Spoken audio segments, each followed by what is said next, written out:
my guess right now is this is exciting because we always do our discussions over the phone, but we're in person. It is JP Gervais. He's Chief Economist with Farm Credit Canada. JP, how's it going, buddy? It's going very well. I was just saying this is the highlight of my year so far, and I'm sure it'll remain one of the highlights of the year for sure. It is only January. Well, yeah, but nevertheless, like I said, I think this is going to be remaining one of the highlight of the year. Yeah, isn't it fun to do this in person? Absolutely. We speak on the phone like every other week, and then they're just like it's totally different to be here on the floor at Farm Tech. It's Absolutely nice. rocking. Good times. Yeah, good. Okay, we're talking about farm or land values today because I've been hearing in the U.S. we're starting to see some creeping down in some areas.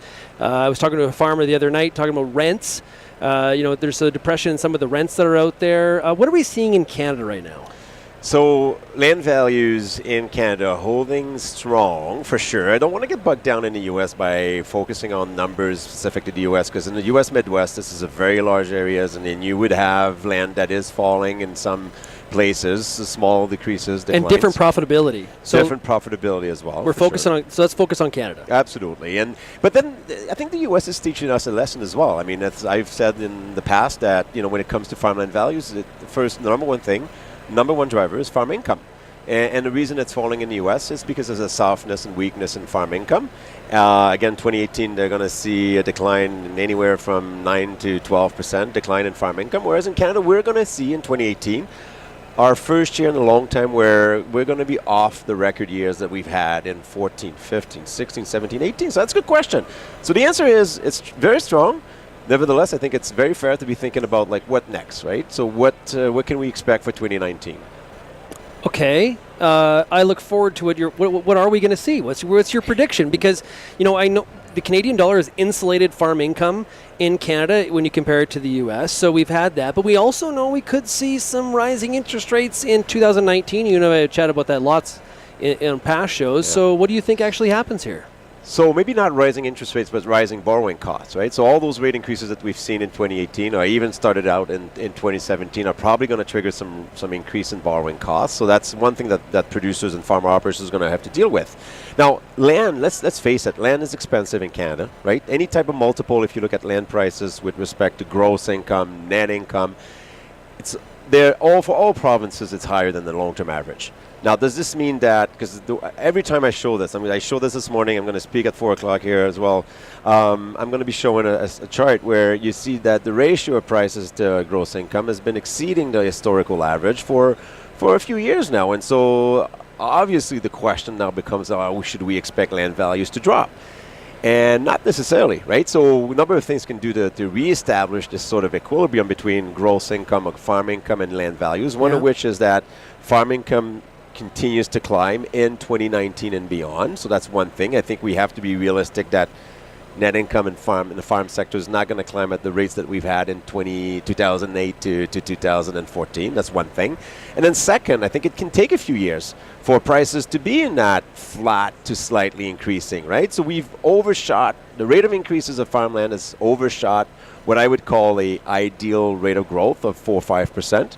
For a number of years, 6-7 years. So you could expect maybe that for the next 6-7 years you have a rate of growth in land values or a rate of change in land values that is under that 4 to 5%, which meaning anywhere between 0 and 2. So you don't have to see a decline, but definitely do expect land values to climb a little bit slower. A pause. Is that a pause? And a pause is good.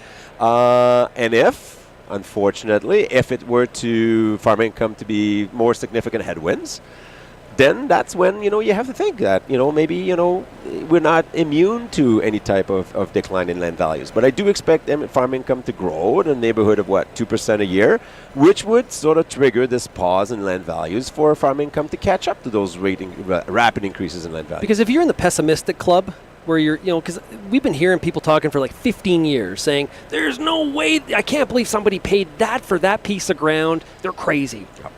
The crazy people have made a lot of money. Because land has gone nothing but hockey stick up, especially when you look at areas like, in Abbotsford or southwestern Ontario. In Picture Butte, the irrigation district, land has been a fantastic investment. Definitely has been a fantastic investment and one of the most stable, if not the most stable investments of all the different asset classes out there, right? When you think about it, right, you've had ups and downs in a lot of different assets, whether it's the stock market, whether it's gold, whether it's Nortel shares. Yeah, well, you didn't have those, right? Did you? No, of course. I had an Nobody uncle that did. right? No. Yeah. I had an uncle that did. Yeah, my brother as well. But so it's one of the assets that have delivered an interesting rate of return as well as a stable one. Now, I think we have to have realistic expectations of what future rate of returns are going to look like. And I do think it's going to be slower than what we had. And you mentioned land rental rates. Now, this is the big puzzle, even in Canada, right? Because they're not coming down. And at one point, and I do understand it, right? Producers are faced with an option of saying, hey, if I don't renew that contract, I'm going to let it go and then I'm not going to get it back. Right. Next year. Somebody else will rent it. If I don't rent it, somebody else will. And I do get it, and absolutely it makes sense if you sort of optimize over a number of years, But at the end of the day, and it's what we're seeing in the market in the U.S., again, another lesson in the U.S. is after 3 years, I would say, of fairly stable rental rates, we're seeing those land rental rates come down, especially for that lower mid-average to lower quality land. Expensive land, higher quality land is not, we don't see any type of change in the rental rates. And I would say that, maybe a couple of years from now, depending on where farm income is in Canada, we could see something like that happen.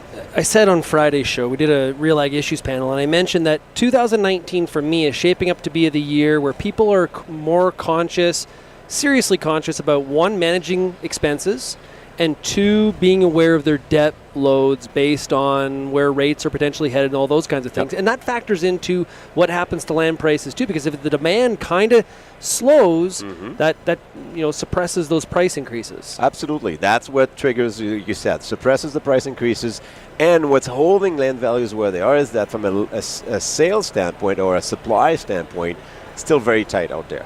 I mean, we see some landowners actually holding out to land a little bit more, a little bit longer, and that, as long as we're continuing seeing that, I think this is going to also sustain land values where they are. Yeah, we have a lot more widows or people holding on to land and renting it out. Yeah, we keep talking about this aging or this average age of farmers that keeps going up and up, and you know what? At the end of the day, I'm not so surprised that it keeps going up because producers, because of technology, because of lifestyle, because of a number of different things, they tend to farm a little longer. And so that also has an impact on land and farm asset transfer. There's going to be a significant transfer of farm assets in Canada in the next 10 years, but perhaps not as large as everybody thinks. Okay, so we've got a few minutes left here. I want to ask you, January, the stock market's been off to a pretty good start.